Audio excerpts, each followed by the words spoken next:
ಈ ಎಲ್ಲ ವಿಷಯವನ್ನ ಪಕ್ಷದ ವೇದಿಕೆಯಲ್ಲಿ ಚರ್ಚೆ ಮಾಡಿ ಎಲ್ಲರನ್ನೂ ಒಗ್ಗಟ್ಟಲ್ಲಿ ತಗೊಂಡೋಗುವಂತ ಪ್ರಾಮಾಣಿಕ ಪ್ರಯತ್ನ ಮಾಡಿ ನಾವೊಂದು ನಾವು ಕೇವಲ ವ್ಯಕ್ತಿಗತ ಆಕಾಂಕ್ಷೆಗಳ ಈಡೇರಿಸ್ಕೊಳ್ಳೋದಕ್ಕೆ ನಮ್ಮ ಹಿರಿಯರು ಭಾರತೀಯ ಜನತಾ ಪಾರ್ಟಿ ಕಟ್ಟಿಲ್ಲ.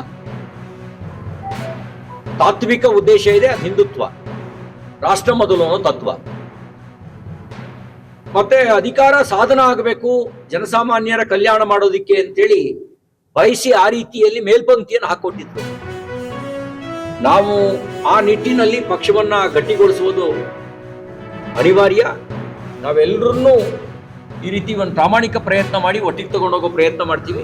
ಇಲ್ಲದೇ ಇದ್ರೆ ನೋಡಿ, ಅವ್ರ ನೀತಿ ಬಹಳ ಸ್ಪಷ್ಟ ಇದೆ. ಮುಸಲ್ಮಾನರನ್ನ ಓಲೈಸ್ಕೊಳ್ಳೋದು, ಹಿಂದೂಗಳನ್ನು ಹೊಡೆಯೋದು ಕಾಂಗ್ರೆಸ್ ನೀತಿ. ನಾವು ಅದಕ್ಕೆ ಅವಕಾಶ ಕೊಡಬಾರ್ದು. ಅದಕ್ಕೆ ನೀವೇನು ಭಾವನೆ ವ್ಯಕ್ತಪಡಿಸಿದ್ರಿ ಆ ಭಾವನೆಯನ್ನು ಅರ್ಥ ಮಾಡಿಕೊಂಡು ಎಲ್ಲರನ್ನೂ ಒಟ್ಟುಗೂಡಿಸುವಂತ ಪ್ರಾಮಾಣಿಕ ಪ್ರಯತ್ನ ಮಾಡ್ತೀವಿ.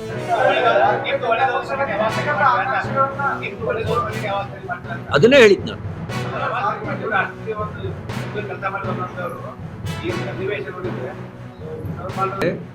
ಮಾಡಿದವೆ ಹೋರಾಟ ಸಾಂಕೇತಿಕ ರೂಪದಲ್ಲಾಗಿದೆ. ಅದು ಗಂಭೀರ ಪರಿಣಾಮ ಬೀರೋ ರೀತಿಯಲ್ಲಿ ಹೋರಾಟ ಮಾಡಬೇಕು. ಹೋರಾಟಗಳು ತುಂಬಾ ಆಗಿದ್ದಾವೆ, ಸಾಂಕೇತಿಕ ರೀತಿಯಾಗಿದ್ದಾವೆ, ಜನಾಂದೋಲನ ರೂಪ ಪಡಿಬೇಕು.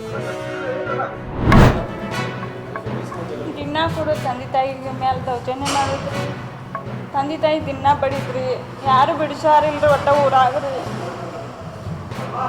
ದುಡ್ಯಾವಲ್ರಿ. ಅವ ದುಡ್ದು ಆಕಾರ ಮ್ಯಾಗ ಬಡ್ದಾತ್ ನೋಡ್ರಿ.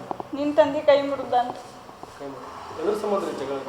ಕೂಡ ಸುಖಲೇ ತೆಗಿತಾನ್ರಿ. ಅವ್ನು ಕೇಳೋದು ಬಡ್ಯಾಕ ಈಗ 4 ದಿನ ಮದುವೆ ಇತ್ತು, 4 ದಿನದಾಗಿತ್ತು ರೀ. 1-4 ವರ್ಷ ಆತ್ರಿ. ಬೇಕಾದ ಹುಡುಗಿನಾಗ ಆತಿ ಮಾಡಾಕು ನಿಂತಿರ್ರಿ ಮನ್ಯಾಗ ರೀ. ಮರಾಠಿ ರೆಡಿ ಆಗಿದ್ರಿ. ವರ್ಷ ಆತ್ರಿ ಎಂಗೇಜ್ಮೆಂಟ್ ಆಗ್ರಿ. 3 ತೊಲಿ ಗಂಟೆನ ಹಾಕಿದಾಗ ಅಕ್ಕ ನಂಗೆ ಅದನ್ನು ಮಾಡಾಕಿದಾರ್ರಿ. ನನಗಂದು ಇಂಥವ ಅದಾನ್ರಿ. ಇವಾಗ 1-2 ವರ್ಷ ತಿಳಿಯದನ್ರಿ. 4 ಮಾತ್ರ ಅದಾವ್ರಿ ನಂಗೆ. ಅವ್ ಮಧ್ಯಾಹ್ನದಾಗ ನಮ್ಮ ಹೂವು ಹಬ್ಬಕ್ಕೆ ಇದ್ರಿ. ನಾವು ಹೊಲಕ್ಕೆ ಹೋಗಿದ್ವಿ ರೀ. ಆಕಿನ ಹೇಳೋದು ಬಾಯಿ ಬಡ್ದನ್ರಿ. ಈಕಿ ಕೇಸ್ ಹಾಕಿದ್ರಿ ನಮ್ಮ ಮಮ್ಮಿ ರೀ. ಹ್ಞೂ ರೀ.